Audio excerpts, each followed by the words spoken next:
Conflict. Where do I even start? I know for me, there are three things that stand out in life that really happen. And it's death, taxes, and conflict.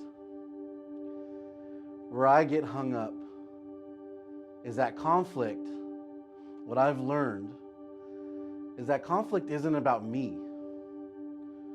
What conflict is actually about the other person that you are in conflict with.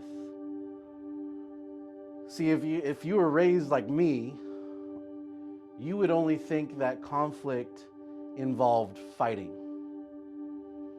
But that's not at all what conflict is. Conflict actually encompasses several words for me now. And this is through the lens of being saved and having a renewed mind through Jesus. Because without the Jesus part, conflict is still fighting to me. But conflict to me encompasses several words through the lens of Jesus. And conflict, one word is resolution. That really sticks out to me. And how do you come to a resolution through conflict? This is where selflessness comes into play. I just want to read you something that I wrote down about this. Selflessness is the hinge on which conflict swings, and forgiveness is the lock on that hinge. Once you forgive, that lock is undone, and once you are selfless and approach the conflict with forgiveness in your heart, that allows the hinge to swing into resolution of the conflict. Matthew 18:15-17 says, "If another believer sins against you, go privately and point out the offense. And the other person listens and confesses it, you have won that person back. But if you are unsuccessful, take one or two others with you and go back again, so that everything you say may be confirmed by two or three witnesses. If the person still refuses to listen, take your case to the church.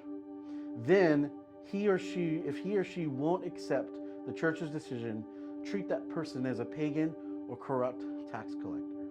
And this is where I am big on the forgiveness part of the resolution in conflict. Because in verse 17, people take treating that person as a pagan or tax collector as a negative thing, as you should kick them out, as you should have nothing to do with them in your life anymore. But for me, it's the forgiveness part.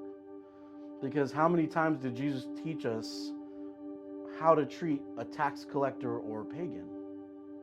Through love. And that is the only way to have forgiveness is through love and through Jesus.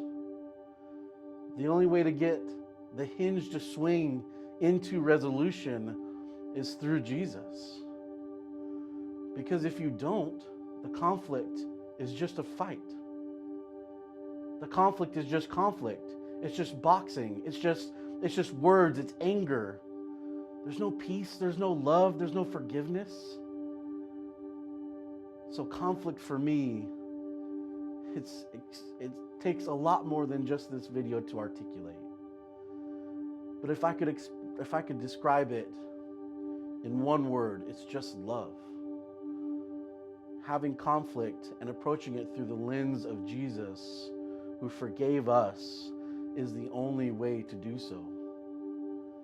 Therefore, if you approach conflict through the lens of Jesus and through the cross on which he died for our sins, how can you hold an offense against a brother or sister?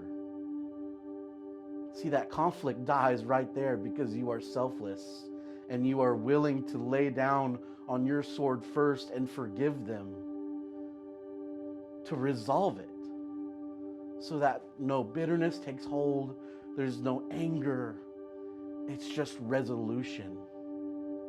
And that's one of the big things that conflict equals to me, is resolution, instead of what it used to mean to me, which was just fighting. And all that to say about conflict and what I've learned about it and how I process is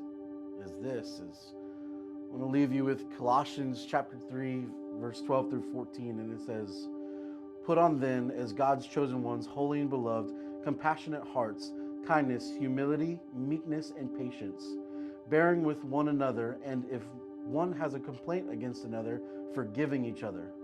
As the Lord has forgiven you, so you must also forgive. And above all these, put on love, which binds everything together in perfect harmony." So I just want to challenge you. If you put on the lens of Jesus and you are operating in love, how many conflicts in your life could you end today with just, "I'm sorry"?